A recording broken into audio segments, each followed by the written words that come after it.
Hello दोस्तों, welcome back to Computech with Alka. दोस्तों, आज के लेक्चर में हम लोग देखेंगे सिंपल सी का प्रोग्राम, जिसमें सम ऑफ टू नंबर का प्रोग्राम हम एग्जीक्यूट करके देखेंगे कि कैसे ही एग्जीक्यूशन हम करते हैं प्रोग्राम में, और पूरे प्रोग्राम को वन बाय वन हम डिटेल में समझेंगे। तो चलिए स्टार्ट करते हैं। हमारा प्रोग्राम है आज सिंपल सी का प्रोग्राम। तो इस प्रोग्राम से पहले मैंने क्या लिखा हुआ है दोस्तों? सबसे पहले मैंने यहाँ पर एक प्री प्रोसेसर लिए हुए हैं।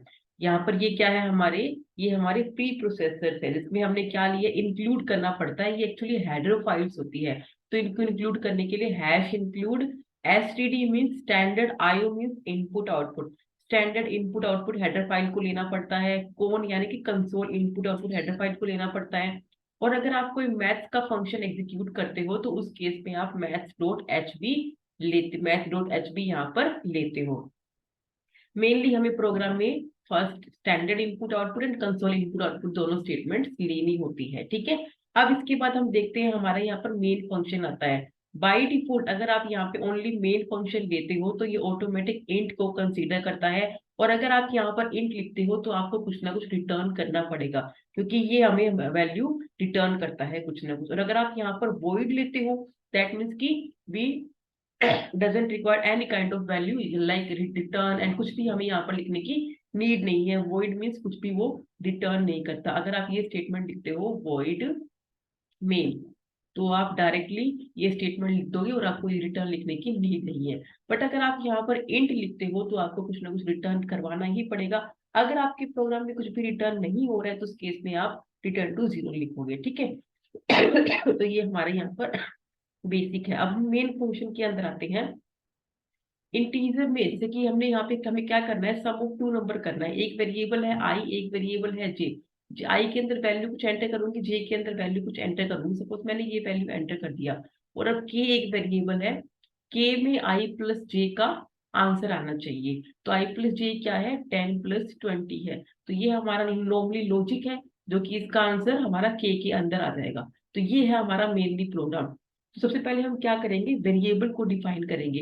तो मैं यहाँ पर सिंपल इंटीजर टाइप का ही वेरिएबल ले रही हूँ। इंटीजर आई जे के, तीन इंटीजर टाइप के वेरिएबल ले लिए, जो कि ओनली इंटीजर टाइप की वैल्यू को कंसीडर करेगा। 10.5 यहाँ पे अलाउड नहीं है। अब नेक्स्ट हम देखते हैं printf एंटर टू वैल्यूज, यानी कि with the help of printf function मैं यहाँ पर वैल्यू एंटर करवा रही हूँ। तो स्टेटमेंट में मुझे यहाँ पर लिखा हुआ आएगा एंटर टू नंबर, सॉरी, ठीक है। जो मैंने यहाँ पर प्रिंटफ में लिखा हुआ होता है एज इट इज वो प्रिंट होता है, ठीक है। नेक्स्ट यहाँ पर आता है स्कैनअप। अब स्कैनअप में देखो %d ये दो बार मैंने यहाँ पर लिखा हुआ है, यानी कि एक %d है जो आई के लिए है, दूसरा %d है जो जे के लिए है।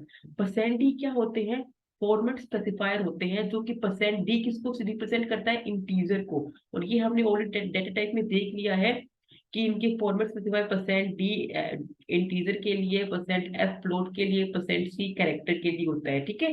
तो अगर आप इंटीजर लेते हो तो आपको यहाँ पर %d मेंशन करना पड़ेगा। और स्कैनर क्या होता है, स्कैनर एक इनपुट स्टेटमेंट होती है जिसके थ्रू आप रन टाइम पे वैल्यू को एंटर करते हो। यानी कि अब मैं यहाँ पर m%i m%j ले रही हूँ। दैट मीन्स की आई और जे की वैल्यू मैं रन टाइम पे एंटर करूंगी। मैंने प्रोग्राम में कोडिंग के टाइम पे वैल्यू एंटर नहीं किया है। तो इसके लिए मैंने यहाँ पर स्कैनर स्टेटमेंट लिया है। With the help of m%i and m%j मैं वैल्यू रन टाइम पे एंटर करूंगी। अब मेरी वैल्यू रन टाइम पे एंटर हो गई है, तो उनका प्लस करना है मुझे। तो देखो k = i + j, आई के अंदर जो वैल्यू है, जे के अंदर जो वैल्यू, उनका प्लस कर दो और आंसर हमारा k के अंदर डाल दो। अब के अंदर मेरा आंसर तो आ गया, बट प्रिंट की हेल्प से मुझे उसे डिस्प्ले भी करवाना पड़ेगा। प्रिंट स्टेटमेंट किस पर्पज के लिए होती है, प्रिंट स्टेटमेंट डिस्प्ले करने के लिए होती है। तो प्रिंट में अगर आप डबल कोट्स के अंदर कुछ भी लिखेंगे वो एज इट इज आपको डिस्प्ले होएगा। जैसे कि आपने यहाँ पर लिखा एंटर टू नंबर्स, तो एज इट इज डिस्प्ले हुआ था। फिर आपने नंबर एंटर किया, आई के लिए 10, जे के लिए 20, और अब ये प्रोसेसिंग हमारी यहाँ पर हो चुकी है। के = i + j।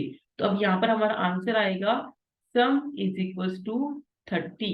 अब ये % किसको रिप्रेजेंट कर रहा है, ये हमारी ये वैल्यू को रिप्रेजेंट कर रहा है। और विद द हेल्प ऑफ के, क्योंकि के अंदर ही डेटा है, तो वो डिस्प्ले हमारा डेटा डिस्प्ले कर देगा। रिटर्न यानी कुछ भी रिटर्न नहीं हो तो रिटर्न टू जीरो कर दिया। गेट ch में क्यों यूज कर रही हूँ, डेटा को फैच करने के लिए। जो भी डेटा हमारा कंसोल पे प्रिंट हुआ है उसे हमें दिखाई देगा, वो किसकी हेल्प से, यानी कि गेट कैरेक्टर, उस कैरेक्टर को हमें गेट करना है। तो with the help of this statement हमें वो डाटा हमारा डिस्प्ले होएगा। तो आपका आंसर आएगा सम इज इक्वल टू 30।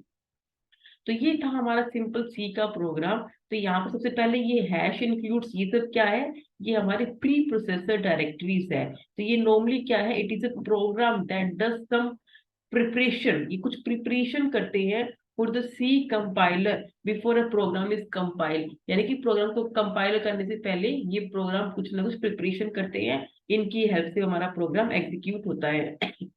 नेक्स्ट यहाँ पर क्या है, स्कैनफ एंड प्रिंटफ की ये लाइब्रेरी फंक्शंस हमने देखे, जो कि ये इनपुट के लिए होता है और ये आउटपुट के लिए हम यहाँ पर यूज करते हैं, जो कि किसके अंदर होते हैं, standard input output header file के अंदर होते हैं। स्कैनफ हम किस लिए यूज करते हैं, इनपुट करने के लिए। प्रिंटफ हम क्यों यूज करते हैं, आउटपुट डिस्प्ले करने के लिए। और हम मेन फंक्शन क्यों यूज करते हैं, main function is use to connect with operating system, ये ऑपरेटिंग सिस्टम से कनेक्ट करने का काम करता है, और बाय डिफॉल्ट हमेशा ये इंट टाइप का ही होता है। ठीक है, तो ये है हमारा बेसिक सी के प्रोग्राम का स्ट्रक्चर। अगर आपको ये पहले आप ये प्रोग्राम एग्जीक्यूट करके देखना, स्टिल अगर आपको कोई डाउट लगे तो आप मुझसे बेफिक्र होके पूछ सकते हैं with the help of comment section. Till then आप ये वाला टॉपिक कवर करो, नेक्स्ट मैं टॉपिक लेके आती हूँ ऑपरेटर्स की, हम पूरा अच्छे से कवर करेंगे। ठीक है, ओके देन, थैंक यू।